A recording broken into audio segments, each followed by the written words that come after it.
You're listening to the No Limits Radio Show on the Vets on Media Network. All right, we're back. And in studio with us, we have Jessica Ward, Miss Arizona, United States. Hello, good morning. Thank you for joining us. Thank you for having me.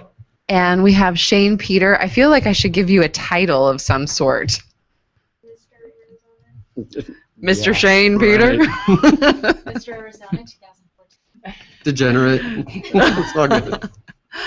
All right, so everyone is going to scoot in. You're going to get really close because we want all of our listeners to be able to hear you. Mic 1. She's telling me mic 1. I don't know who. Oh, you're number 1. Yeah. The little numbers, that's She's that really was me bossy. trying to be discreet, but you know, whatever. I'm bossy? Yeah, Christina's really I'm bossy, you bossy? guys. I'm sorry. I Do you feel bullied? apologize for I her. never knew that. Yeah, she's so bossy. Well, we're going to talk about a really important topic today. We're going to talk about bullying. And I have to say, as I was kind of preparing for this, I had a different viewpoint. And I kind of thought, you know, bullying is a part of growing up. It's something that happens. It's something that builds character. It makes you tougher. It makes you stronger. It kind of, you know, it's who you are. It helps to create who you are today. And it's just, you know, suck it up. I mean, that was kind of my opinion of it. And after doing a little bit more research and seeing the numbers of suicides that are related to bullying every year, 4,400, kind of made me rethink that a little bit. So we're going to talk about bullying. If you've ever been bullied, we're going to talk about bullying. We're going to talk about workplace bullying. We're going to talk about cyberbullying. So if you've ever been bullied and you would like to share with us your thoughts on this, you can certainly give us a call. If you're watching on the video hangout, the number is in the lower thirds, hopefully. Yep. Sam? Yep. It's been there. Okay. Or you can give us a call at 602-399-7787. Again, that number, 602-399-7787. My kids, Rob's kids, are here in studio, and at the end, we're going to let them chime in and share with us what bullying looks like today in the schools. So, Jessica, Yes. share with you're Miss Arizona, United States. Yes. Have you ever been bullied? I have in high school. Oh, really? And had an incident in the Air Force, actually. In the Air Force? When I was in the military, yes. Okay, so what happened in high school? In high school, it was a weird transition. I feel that when you're going from 8th grade to high school, you don't know what to expect, and it's so weird, and you're nervous, and you have friends that are going with you to this school, but it's so overwhelming. It's a new environment, and you want to make friends with a lot of people, so just to make it an easy transition. So my freshman year, I joined cheer and met a lot of cool friends, but I've noticed with that, and I had long hair, and I was size 0, I was a little girl. I mean, I pretty much looked like I was 12 years old. And basically, I had these group of girls that just did not like me out the gate. I tried to be nice. I tried to say hello in the hallways, and they called me the B word, the S word. It was really quite overwhelming for me. And even talking about it right now as an adult, it kind of makes me feel, it kind of takes you back to that place that's a really sad and a place that it's just, I feel that no kid should go through. And but at the end of the day, it was resolved. I actually had to move schools, and that was the resolution to that. They would not stop. My parents got involved. They would go to my cheer games. They would follow me to my games. I mean, any chance they wanted to get me alone, it was on. And they were not. Did the school do anything to get involved, or no? The school did. Actually, my stepfather was friends with the principal of my school, and when the parents came in for the girl that was harassing me, you could even tell by the parent. The parent looked like a bully. I mean, she looked like just an older version of her daughter. And when I say that she looked like, she had this look about her that you can kind of walk into a room and you can kind of pinpoint certain people that speak a certain way or how they act. And her mother was just, the fruit didn't fall far from the tree. Her mother was just the same, and was yelling at me as she was leaving. So we just felt at that time that, I couldn't take it anymore. So I ended up going and transferring over to Tolleson High School. And that was the best experience. Yeah. Yes, absolutely. Now, I know that, Shane, you had a similar experience in was it junior high? Mm-hmm. Share with everyone what happened and how you handled that. In junior high, I was pretty scrawny, and I was shorter than the rest of the kids, and I was a beanpole, and so it that lends itself to getting picked on quite a bit. Right. And it was pretty much a select group of guys that it was their regular thing. It didn't last a long time. I'd been taught that bullying is about power. Right. And if you take that power away, it won't stop them from bullying somebody else, but they'll leave you alone because now they don't have that power anymore. Mm-hmm. And this kid, one of the kids that had bullied me, who was one of the school jocks and really popular, went to my junior high. It was 2-level, and there's an elevator, and I'm walking by with my books, and he went to shove me into the elevator, which students weren't allowed into. Right. He thought it'd be funny. And I'd had enough, and I put him down immediately with one hit. So you fought back? Oh, yeah. Yeah. It was before, I hadn't really done anything about it. I'd talked to a counselor about it, and again, nothing had come of it. And finally, I just had enough. And I certainly wasn't going to hurt myself over it, and I wasn't going to hurt anybody else over it. It was just time for me to end my own suffering. And once I did that, I didn't have a problem with anybody all the way through the rest of high school. Once the target is off your back, once they know you're going to fight back in one way or another, then you're not a target anymore. So it sent a clear message to the entire group of those boys. Yeah. Now, was this something that you were talking to your parents about as well? Oh, beforehand, yeah. Yeah, it was a problem. It was not a big problem. I wasn't getting beat up and just shoved around and knocked books out of my hands and things like that. It wasn't a big epic problem. See, and I think it's interesting. Here we have two stories of individuals who how old are, if you don't mind, are you? Okay, it doesn't matter how old you are. But well, I'll tell you how old I am. How if you old? want to know. I'll ask. Do you want to know? She now is getting polite. How old are you? I'm 37. Okay, so we're all about the same generation. Right. Same time. So in our generation, here we have this snapshot of people that, you tried to, Jessica tried to handle it, ended up having to move schools. Shane, you handle it, and the way that you decided to handle it obviously was a solution to your challenge. I don't understand why we're having so many suicides, and at that, when you were dealing with that, we weren't hearing about suicides. We didn't have 4,400 suicides a year. Michelle, did you experience bullying when you were growing up? Or were you the bully? What are you talking about? First of all, I am offended, highly offended that you would say that I was the bully. I do remember, though, I will tell you, in elementary school, here's my little story. It wasn't really a bully, but we thought it was kind of funny, but maybe it was a bully. But I don't think I was a bully. All right, I was an older grade. But okay, so Aaron Hathaway and Chris Donovan, like when we were in elementary school, like they were boyfriend and girlfriend, like the whole time. Okay? Everybody knew it. The entire school knew it. Okay. But there was this one girl that about once a week, we could go over and say, Aaron Hathaway wants to know if you'll go out with him, and she would say yes every time, and we would run away laughing because we were like, why do you say yes every time? He's dating Chris Donovan. And then we would laugh at her. But that was in 6th grade. But no, I was teased. I was very thin, very thin. I think I didn't even weigh 100 pounds when I graduated, like high school. I might have been 110 when I graduated high school, and 5'10". I was tall. Mm-hmm. So, and I had freckles. So I guess we called it being teased. But no, I guess, I mean, at our school, did we have, I guess we had more cliques.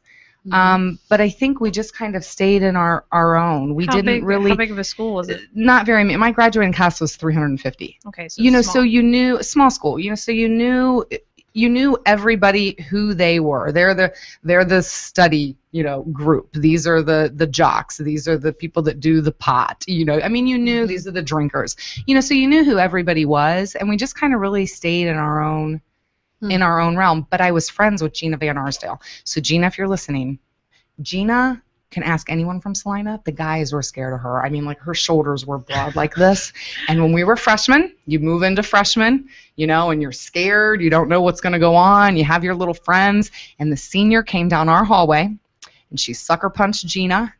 And Gina turned around and nailed her right into the lockers. We had lockers then, like the hallways all had lockers. So she's like shoving her head into the locker. No one messed with us because they knew that Gina would take care of them. So I didn't have to worry about it. But I think our school was different, because it was small. Like Sam said, maybe it's because it's small. But we didn't really. I think everybody just stayed in their own thing, See, I think growing up, I was a military brat, so I moved You around moved a a lot. lot. Yeah, so I went to 3 different high schools, one in Illinois, one in Mississippi, and then landed here in Arizona, and landed here, which I was very upset about because, no offense to all of my fellow classmates, Mesa High, but I was offended by the move here because in Mississippi I was part of a sorority in high school, and that was an amazing experience. In all of those schools, I didn't see a lot of bullying. I definitely wasn't bullied. I certainly wasn't the bully. I think because I moved so much, like the school that I went to in Illinois, I felt more shy and an outsider looking in, so I really didn't feel a part of the school.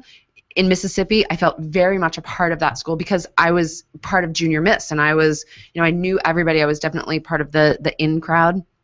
Coming here to Mesa, that was the first time I ever met and knew what a Mormon was. And like my first interaction with someone who was Mormon, I was planning on taking an A hour, and she said to me, "Oh, so you're LDS?" And I was like, "What are you talking about?" And she literally walked away from me. So I mean, it was an interesting, but there wasn't bullying. Yeah. So I personally haven't been on the receiving end of bullying. Sam, have you experienced bullying? Oh yeah, I was bullied a lot. In 6th grade, middle school was probably the worst for me. 6th grade I was really pudgy. And so I had glasses, and back then, of course, being a nerd was not cool. Now it's cool. I don't know how that happened. But anyways, I used to be picked on all the time because I was quiet and stand up for myself. And it really got to me. But you know what? I never fought. I don't say I never fought back. I ignored it. I didn't fuel the fire. And, they got bored and they moved on. But we know it's affecting kids today. Right. And I think that's why I want to talk about this. I want to have this conversation about bullying. You had a friend of yours, and their son actually did commit suicide because of bullying. Do you want to share with everyone? Sure, yes. Basically, what happened was one of my nurses, I'm in medical sales, so I have quite a bit of medical assistants and nurses that I work with on a daily basis. But one of my nurses was really sad one day when I came in, and she shared a story about a friend of hers that she had grown up with, and her son, Jordan Johnson, 12 years old, had committed suicide about 3 weeks ago. And he was bullied and had glasses, and I didn't get too much of the story, but just what she told me about the little boy, the 12-year-old who committed suicide, just broke my heart. I have 2 boys, and one's going to be 11 next month, or in a couple of months actually. I have one that's going to be 17 next month, and one that's going to be 12 or 11 in 2 months. And it just broke my heart. And she asked if I could help her. Use my Facebook and any friends that I could help raise some money for this parent that was struggling to pay for the funeral, and just the whole circumstance. I don't know if the mother knew it was going on, or I didn't get too much detail, but the fact that he took his life, 12 years old. Right. It just took me back. That would be like a sixth grader, correct? Yeah, Yes. Parker is 11. He'll be, yeah, so a sixth grader. So I guess the thing that I wonder is the problem bullying, or is the problem how people are reacting to bullying? Like, and I relate it to, is the problem with guns, or is the problem with how people use guns? Like, Right. Same you idea. know, Well, it's like what I said, right? I didn't feel the fire. So that's me dealing with the bullying. right. I think society has changed so much, just even from when we were kids to now, whether it is the way the movies have changed and how graphic they are, whether it's the games that people are playing. Certainly the internet and cyberbullying is a whole different thing that we have no idea how to control or do anything. So I think that because all of those things have changed, people's reactions to it now are so much different. You know, like, for example, when you were 11 and if you were bullied, you would never think to do something like that. So is it, society, as far as the games, the movies, the things that kids think it's not real, that they think that, okay, these don't have actual consequences. Well, when you were So that's 12, changed. do you remember hearing that stuff ever? Do you Hearing remember what stuff? like people committing suicide? Because I sure don't. I don't remember ever hearing anything like that. I had a couple people a couple friends in high school commit suicide. But like middle school. Middle I school, don't- probably not. I don't remember anything like that. I don't remember See, that either. I don't remember hearing it at that level. And is that because it wasn't happening, or is that because it wasn't being talked about? Wasn't talked You know, about. when in World War I, when when they were coming back from war, you weren't hearing about PTSD. Does that Right. mean they weren't experiencing it? They absolutely were experiencing it. So I don't think it's a matter of it's not happening. I just think that we're not talking about it, or that we weren't talking about it then, and now we are. And now we're so much more connected. But I don't know if it was happening as much because, like I said, I think that society has changed. Right. Our kids now that are 11 and 12 are playing video games and seeing in movies graphic things. Oh, And absolutely. I think a lot of kids, they sit there and they play the shoot 'em up games and all that kind of stuff. And I don't know that they really are mature enough to get the connection that a gun in real life, it's not a game. It's not you can restart the game. And so I think that has changed what kids are doing to deal with things. Okay. Media has changed the whole dynamic too. Facebook, MySpace. Someone gets a bad picture, a bad video of a kid. Instead of it just being a rumor around school where maybe 10 or 15 kids know about it, now posted. thousands of people know it. It's Yeah. posted, and it's immediate. Now you have, especially if you're in a small community, Right. the whole community sees it. You can't walk down the street. Right. Well, and with cyberbullying,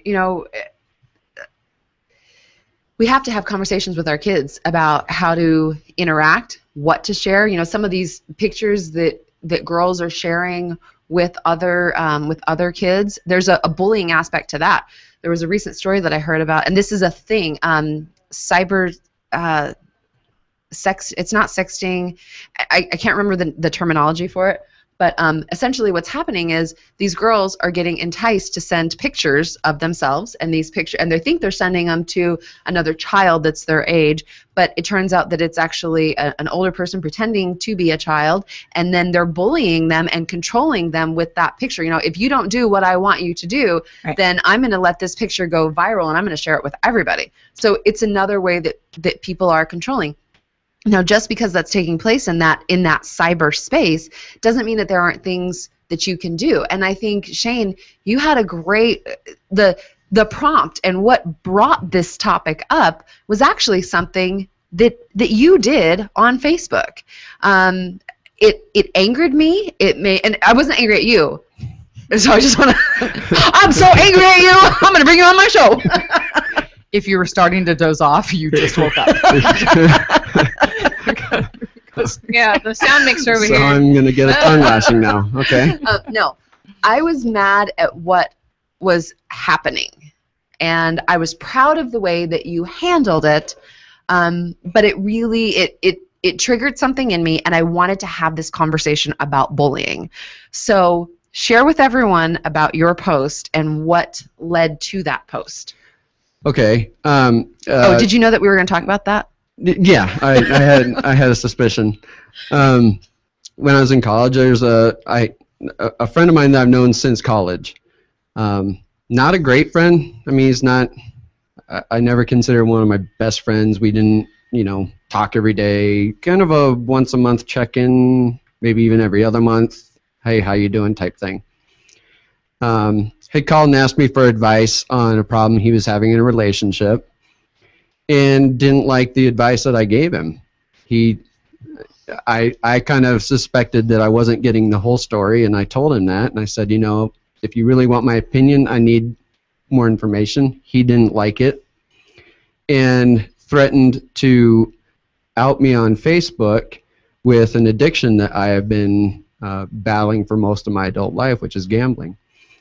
And at first I was really angry, and I hem-hawed over what to do about it, but in the end I decided it's not worth being angry about. He's probably in a very bad place himself. He's dealing with some very serious issues, and it was out of character for him to make that threat. And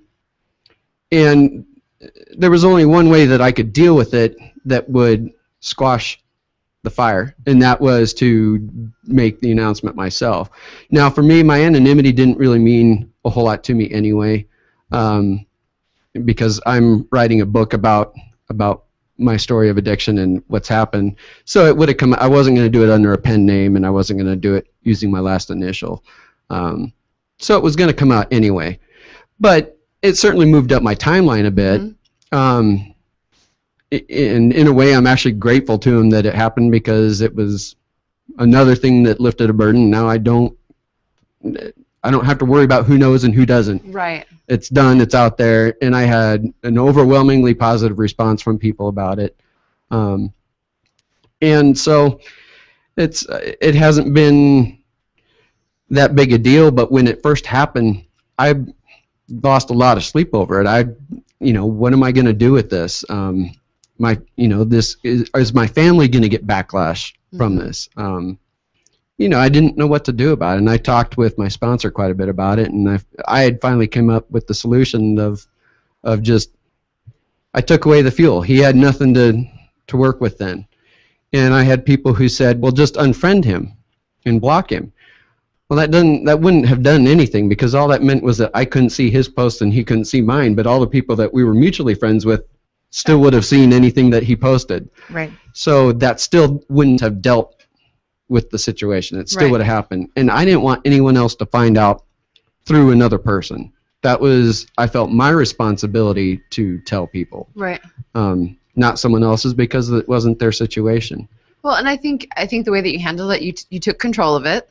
And I think there's an interesting lesson there for people to look at when we're talking about the cyberspace, cyberbullying, the way that you took control of it. I just felt bad that, and I understand that it was a weight lifted off your shoulders, and I think that's great. I just wish that the prompt hadn't have been somebody else making you Forcing feel you. Right. And people said, well, you weren't forced to, you made that choice, but you kind of were.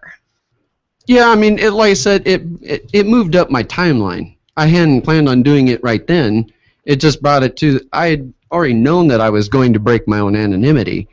It just made it happen sooner. There was one response on there that said, good for you, but I hated to see you cave. And I don't think I caved at all. I think that I took away his power to bully me. Right. It ended it. He has nothing left now to say. Right. And so, that's not caving. That I kept my recovery my own. That's and good. My recovery is mine, and it's not anybody else's, and I'm not going to let anyone else have the power over my recovery. Good. Yeah, I wouldn't call it caving. I agree with you. I think I remember seeing that post. So yeah. I find it interesting, though, that someone even of that age, right, is trying to do something that stupid, I look at that and go, I laugh about it, I guess. And I mean that in the nicest way, I guess. It's like, really, that's what you're going to try to do to me, That's why I said I think he's just in a bad place. He's not thinking clearly. I think there's very clearly there's other circumstances, and I just ended up being an easy outlet for his frustration. And when you look at those that bully, the adults that bullied you, when you look at the children that bullied you, Jessica, if we knew more about the children that bullied your associate's son, I'm sure Right. at the root of that, it's they're what they've grown up watching, their parents. Right. It's the same as racism and everything, when they're- you're raised the with that. children are definitely a product of their environment. I firmly believe, because, I mean, like for my example, that the experience that I had, you looked at the mother, and the mother was a replica, or the daughter was a replica of the mother. I mean, just an older version, very belligerent and just very harsh looking. So the And- mother and- probably bullied her, Absolutely. and then that was her way of and dealing her with outlet it. was to bully someone else so she can get that relief, and it's too bad. If with both of you, and I'm going to ask you this first, Jessica, as you look back as an adult now, is there anything you could say to you, the younger version of you, anything that you would have done differently? If I could go back and tell myself, actually, I think my parents handled it in the best way that they could. Moving me to another school, I think, was the best solution, Okay. to be quite honest, because it resulted in a great experience. I actually was able to move back to my hometown and finish school there with some of the children that I went to school with since grade school. So it ended up being a positive experience for me in the end. But if I could tell myself anything, or tell children out there, it's just, you got to tell someone. You got to talk to your parents. If somebody's doing something to you that's making you feel really bad about yourself, and there's signs and symptoms, when your kids aren't wanting to go to school, or you're noticing depression, weight loss, they're in their room, stuck in their room, and you're wondering what's going on. You have to talk with your kids. And I had that direct communication with my parents, and they were for me 100%. And the solution was moving schools. I did, great result, but you have to tell somebody. That's the bottom line. Talk to anybody. Somebody can help you. Right. That's I great. definitely think communication is a big one. 7th grade was a hard year for me because my stepdad was killed in a plane crash. And so it was my mom and I again, and she was overwhelmed, and I didn't want to bring more to her. So I kept it to myself. And when I look back, would I have do I think I should have reacted differently? A little bit, maybe less severe than I did. I think if I had,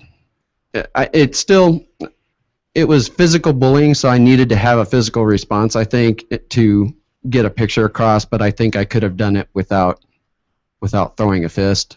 Right.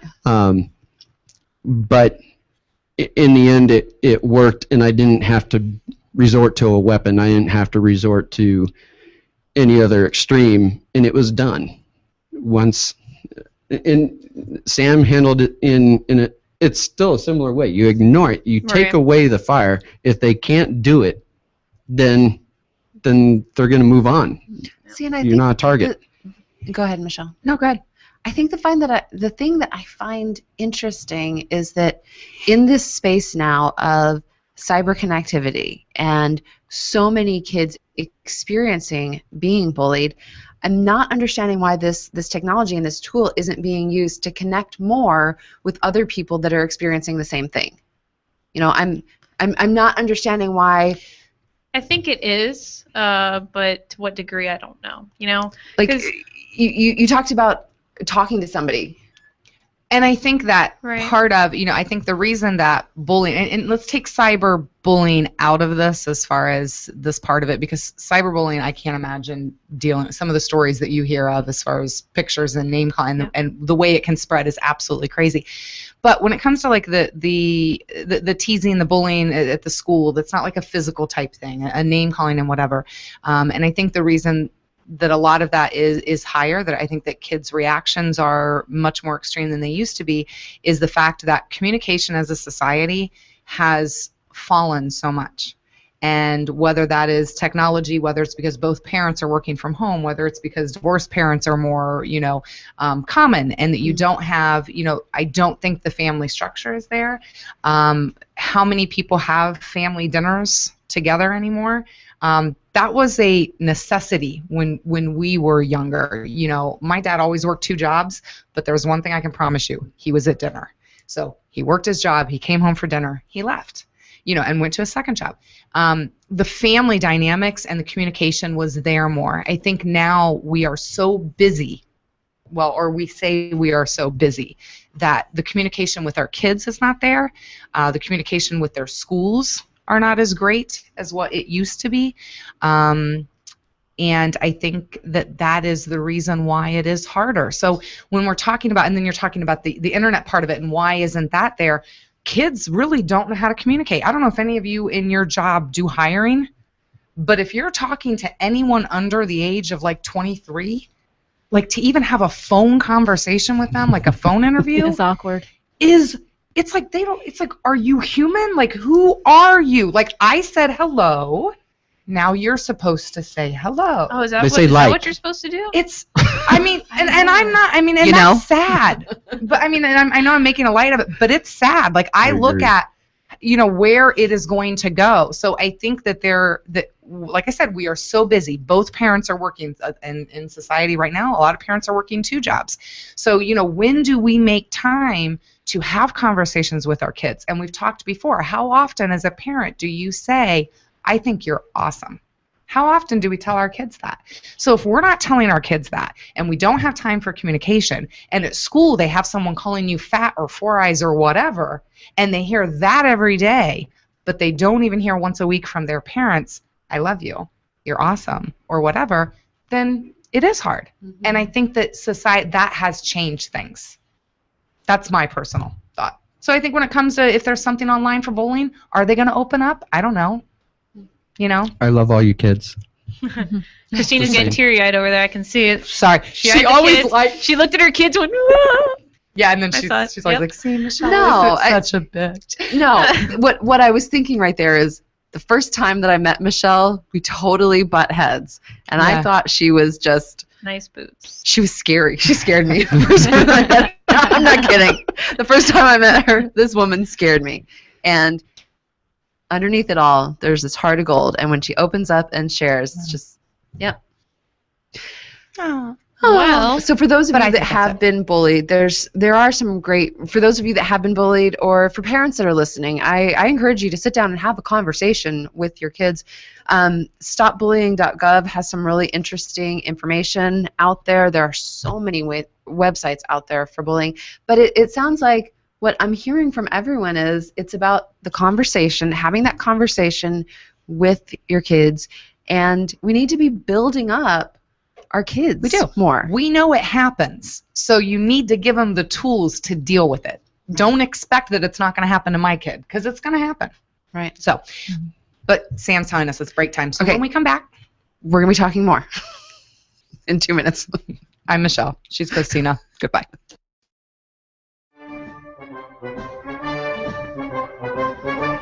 Would you like to share your military knowledge and experience with other service members and help them achieve their goals? Hey everybody, it's James from Vets On. You can do just that by becoming a military student enrollment advisor with the University of Phoenix at their Phoenix, Arizona campus. Military student enrollment advisors work with prospective students who've chosen to serve their country just like you. You'll be helping them enroll, choose a degree program, and guide them through their first class. To qualify for this great opportunity, you need a valid DD-214, military ID card from the National Guard or Reserves, a bachelor's degree, or 60 college credits.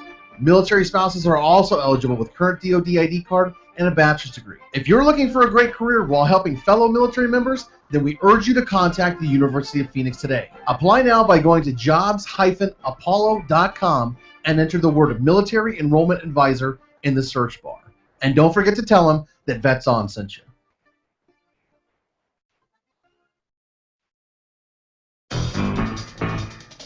Everyone's going to need an attorney at some point in their life. I'm no different. Hey everyone, it's James from Vets On. Whether it was my last will and testament before deployment or my ongoing custody battle for my children during my divorce, I needed help, so I lawyered up. If you need help, I urge you to contact Capstrom Law Firm. Capstrom Law Firm in Springfield, Missouri services clients throughout the state in criminal law, personal injury, and family law. With over 13 years practicing law, Tom Capstrom understands both law and court procedures and how stressful they can be. Let Tom Capstrom Law Firm and his dedicated staff take the stress and worry out of a difficult situation by calling him today. We feel so strong about the work that Tom and his staff are doing that he'll be a monthly guest on the show. Tom is a veteran and a listener, for God's sake, so you know the guy is solid and will fight for you. Give Tom a call today by calling 417-864-0552 or email Tom at capstromlaw.com. And don't forget to tell him that Vets On sent you. The choice of a lawyer is an important decision. It should not be based solely upon advertising. Breaker, 1-9. How about that bandit? You got some ears on, son? Have you ever wanted to be a truck driver? If so, pay attention. If not, pay attention anyway. Southwest Truck Driver Training offers everything you need to get started. You can get hired before you begin training. They've got GI Bill approved training facilities, day, night, or weekend programs to fit your busy schedule. And if you have any questions, no sweat. They've got veteran supportive campuses with veterans on staff to serve you. And on top of that, they have lifetime job placement assistance. Put the pedal to the metal. Call Southwest Truck Driver Training today.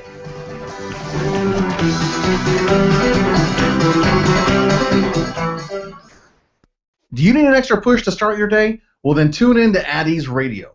Addie's Radio is a show that explores tough questions in an open and fun forum. The program also engages hard-hitting issues concerning veterans' physical, mental, emotional, and spiritual health. This show airs every Tuesday from 10 a.m. Pacific Standard Time on the Vets On Media Network.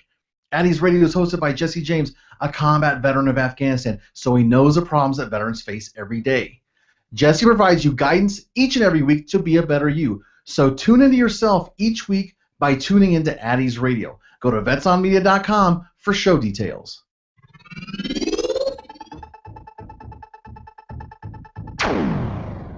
You're listening to No Limits Radio Show on the Vets On Media Network. All right, welcome back. So we've been talking about bullying. We've been talking about bullying that kids are dealing with, and we happen to have our kids in studio. Now, Michelle, your son is here. Did he have any experience with bullying? No, Parker said bullying does not happen at his school. So now I will say, though, at least the school district that my kids are in, both of my kids, and we don't, you know how I said you should have open communication with your kids and dinner every night and both parents and whatever? I'm not saying I do that, okay? I am not saying I'm perfect. So, but somehow I am very blessed that my two youngest kids are very, very active with the special needs kids at both the schools. So somehow both of my kids have this like huge heart for like everyone. So I think in Parker's world, he doesn't see it because who he associates with does not bully. I'm sure it happens, but his friends and them, not really. He actually stands out. He has a little boy he's gone to school with since kindergarten. Parker's a 6th grader. Okay. And him and Brian have been friends since kindergarten. So, I just think Parker's not really like that. So I think he just isn't aware of it yet. Well, so Sky is in studio. Sky, do you want to join us and share your experience with bullying? She's all dressed up today. She had a tiara She's all dressed on up earlier. It was hurting my head. It was hurting your head? Yeah. Things on my head hurt my head, too. That's what I tell myself. All right, so Sky, myself. what was your experience with bullying? Okay, so I was in 6th grade, and I had another friend, and we had both, matured earlier than everyone else in school, and we were both way taller than everyone else. So kids would call us the Twin Towers. And being tall is not considered really a bad thing, but at that age, they made it feel like it was a bad thing, and it really hurt, and yeah. This is the first time I'm hearing about this. I'm sorry I didn't tell you about it. Okay. So apparently Christina doesn't have those conversations. So hey, listen, we are not the best parents in the world, but we'll tell you how to be, okay? So you should listen. Now you're in high school. Yes. Do you think does a lot go on at your school? A lot of bullying go on at your high school? I don't see it. I'm a part of the choir and the drama area, so the people in that clique and that group, we're very accepting and we're kind of nice to everyone. So I don't see bullying. Good. See, my sister, she just finished up high school, and I feel like all those experiences that I had from being bullied or going, man, if I had only been able to speak up for myself back then like I could now. And I really tried to tell my sister that. So when she was in middle school, I'd bring her to high school on her days off. Like, all right, this is what high school's like. I'll show you what it is. And I did the same for her when I went to college. I took her to college with me. You know, she's my little mini-me? Yeah, she followed me everywhere. But I really think it helped her stand up for herself. She has a friend who his older sister is known for getting around, and one of her ex-boyfriends came up to my sister's friend and said, "Your sister's this, she's done that, blah blah blah." And my sister's like, "You know what? You need to get out of his face and go away. Right. Shut the blank up and go." Right. And when she was leaving high school, the assistant principal had asked her, "So did you think you were a bully?" And my sister went, "No, I'm not a bully at all. All I did is stand up for the people who were bullying others." Right. Yeah. I found it interesting that he even asked that. Right. Because, yeah, I can see how she could be considered that maybe because she's getting in somebody's face. Right. But at the end of the day, she was always there to help the little guy. Right. I call that a protector. That's not a bully. Yeah, I just found it interesting. Yeah, absolutely. Yeah. So, Sky, I think one of the other things is that at that age, I don't think you wanted the attention. No, definitely not. Right. So when people were, pointing that out, whether it was a good thing or a bad thing, and you said that, they made you feel like being tall was a bad thing, I think the attention was something that you didn't want. Right. And even to this day, Sky's, I don't understand it because I'm fine with attention, but Sky doesn't want the attention to be on her, which is another reason why the pageant was a great experience for her. So working on more things that help to build up self-esteem and, encourage our kids to be stronger. Thank you for coming over here and joining us and sharing. Do any of the other kids want to chime in on the topic of bullying? Okay, Morgan. Welcome to the show. Yeah. Get close to the microphone and tell everybody what your experience was with bullying. I have a big one, like it's long, but not about me. I don't want to share that one because it's so long. Okay, I have a small one. Okay. It was my friend. She's like on Instagram and stuff, and this other girl, she posted a picture of her and her friend, and this other girl, she's like, "Oh, Kate, girl, you look so pretty. Oh, you don't. Sorry, I don't like that picture." And so Brett is like, saw that comment. He's like, "Oh, yeah, look who's talking." Brett, your brother? Yeah. Brett? Okay. He's like, "Well, you shouldn't say that. That's mean." And that was it. So how did, when he stood up for the person that was being bullied, did you guys get any feedback on that? Well, they worked it out. Okay. Like within a month, but it was Okay. they worked it out. And, Okay. Well, good. It's always nice when kids are able to work it out and handle it on their own. Sometimes, it's interesting. Thank you for joining us with that. Did you have anything else you wanted to share with everybody? No. Okay. Thank you. Jessica, kids being able to work it out. You think that bullying is something that only happens when we're kids, when we're teenagers. Statistically, by 10th grade, on one of the sites I saw that it's, typically ends at 10th grade, but sometimes it continues into adulthood. And you shared that you experienced that when you were in the Air Force. What happened? Yes, when I was in the Air Force, when I first went in, it's always awkward when you're starting something new. So you go into the military and you're civilian at first, and then you go into the military. It's quite the transition. So you definitely need to follow direction. When they say jump, you jump, and you jump high. And so it's the transition. So you acclimate into military life, and you notice that there are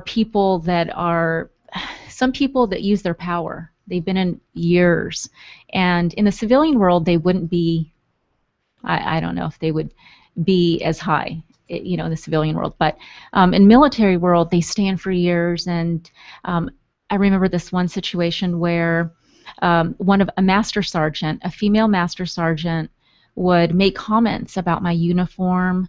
I would press my uniform and shine my shoes to the point where it was colonels noticed it. People would stop me to tell me how great my uniform looked. So I went definitely above and beyond. And I was put up for Airman of the Year at that time. So all of the things that had led up to all my awards, and I was put up for Airman of the Year. And she just felt that I had too much makeup on. I did my hair. I shone my shoes too much. I ironed my uniform too much. I drove around in a BMW. These things that, she didn't realize that, I had humble beginnings to get that BMW. I cross-trained into intelligence, and they offered me a bonus. I used my bonus for that down payment on a used BMW. I've always wanted one. I worked hard for it. And it was always, everything that I had is what she wanted. And she was, twice my age, and she was going to make me feel bad. And every chance she got, she would put me down in front of others. And I felt that at that point, it took me back to those high school days. And I knew that I could do something about it. I was going to empower myself. I told someone. I told my first sergeant, and they handled it swiftly and very effectively. It was put to a stop immediately. Wow. The Air Force prides themselves on zero tolerance for bullying. They stopped it. She apologized, and I just knew I didn't like her as a person. I didn't respect her. I didn't like her and what she stood for, so I stayed away from her. And I knew that she was making comments about other people. After she was done with me and that fuel was taken away, she didn't bully me anymore, but I noticed that she started to pick on other airmen.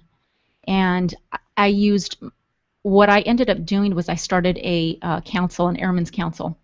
And I was Vice President Airmen's Council. And I also empowered airmen to talk to someone, to reach out to other people, anyone who will listen. If you're being bullied by somebody that has higher rank, because that's where it comes from, it's people that have higher rank and they can tell you what to do and you have to do it. And that's just the military world. But we started this council and to empower airmen to stand up for themselves, to empower themselves. And for me, I knew moving forward that there was no one. I just was never going to be bullied again. So for me, that was a sense of empowerment.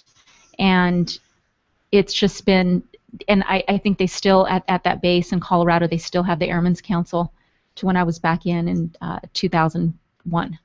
Wow. You know what I find really interesting is that we can say all the time, words don't hurt. But they do. They absolutely do. And, we can say, people will say, well, no one can make you feel anything, but it absolutely can have an impact on you. And absolutely. I think that people need to be a little bit more cognizant of what they're saying and how they're making other people feel. I love the way that because as you were telling the story, all of the movies that I've ever seen about what takes place in the military, I felt for you. I was worried for you, and I didn't know if they were going to take it as seriously as they should have. And I'm so pleased to hear that they did. They did. Isn't boot camp all about bullying? I mean, it's supposed to happen there, right? It's supposed to. I mean, there is a method to that madness. When you go into the military and you go into boot camp, what they want to do is they want to break you of all your bad habits, break everything of you that because they need to train you a specific way. Right. So they break you of your bad habits, but then they build you. So it's a building process, and they're very careful on how they break you. This is just my experience in the Air Force. I don't know about the other branches, but I was scared. I mean, the first, going back to basic training, I called my mom and I said, I can't do this. I got to come home. These people are really mean. And it was traumatic, but my family's like, you know what? We're very proud of you. You can do this. This is this is a start to a new chapter in your life. And so that's a different kind of bullying. It's a different kind of bullying, but it's a breaking of bad habits. to then build you, and to be a strong person and how to be disciplined. Well, good for you. That's the difference why it's not bullying. They actually, it is to a point, but then it goes the other direction. Exactly. They build you up, they encourage you, they mold you into what they need you to be as a strong individual who won't be bullied. You actually become a stronger person. Yeah. There's just absolutely, it was the best experience for me. Which I might say is why. What were you going to say? What I think it's interesting. So maybe because of boot camp and because of what you went through, instead of like when you were a child, it was I need to leave, I need to go to a new place. Yes. But now as adult, you had the tools and you had the skill set to say, you know what, I'm going to make a difference here, and I created this organization that helps put an end to bullying. Absolutely. That's awesome. What were you going to say, Michelle? Well, I was going to say that, many people who are bullied as a child will also say it made them a stronger person. So you guys are saying it's different because they bully you to make you a better person, Right. But it still is. I mean, I understand the military. I'm not saying they're going to change their boot camp. But what I'm saying is there are many people who had, hard childhoods, raised when they were, in school and being bullied and name called and whatever, and they're stronger people for it. Right. So, but we don't know how every child's going to respond to that. Right. And I'm not saying let's start a program to bully everybody so we have some strong-ass citizens. I'm not saying that. Jeez Louise, quit putting words in my mouth. I wasn't saying that you were saying that.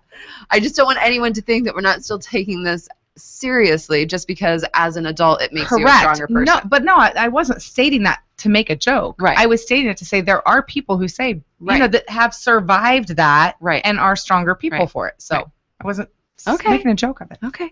But I think that's also great to say that, how you said that it makes us stronger people because we've experienced it. So why don't we use that as a tool to empower other people, other young people, that these adults such as myself and other people in this room today that have experienced it and we're stronger people, build strong character, allow us to empower you to say something.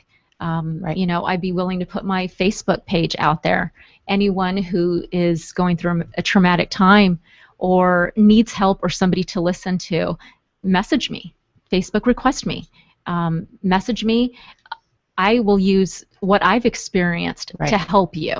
And I think other people in this room would agree. Absolutely. I think it goes to the communication of everything. I listen to anybody now, and I'll help anybody in any way that I can. Always have. Absolutely. Nice. Now, Shane, you were in the Navy. Did you experience bullying in the Navy also? Yeah, I look at it a little bit different. I don't think the breakdown process, I don't consider it bullying because it's structured in how they do it, especially since the military changed where drill instructors can no longer lay a hand on you, whereas before they could hit you. I mean, they had certain areas of your body that they could physically harm. Now they can't do that. But it's still a structured breakdown mentally and then a buildup, but it happens within the group. That's where bullying ends up happening, within the unit. Right. And more often than not, it ends up getting handled within the unit as well, because that one individual is usually, that's the source that will screw up a whole unit, and it gets squashed quick. I think it's just interesting the way that the military, I haven't heard about bullying in the military, but I think maybe the civilian community could learn a thing or two about that, because what's surprising to me is once we shared this topic, how many people reached out to me and said that workplace bullying is just as real and evident, and I'm surprised by that, because it's like, you know what, we're all adults now. Really you're but some people's mentality never leaves high school. I would agree. I mean, certain people just don't grow up. They don't realize that it's just not funny anymore, or it's not, Yeah. Especially when they become in a position of supervision, if they're a manager, and now they think.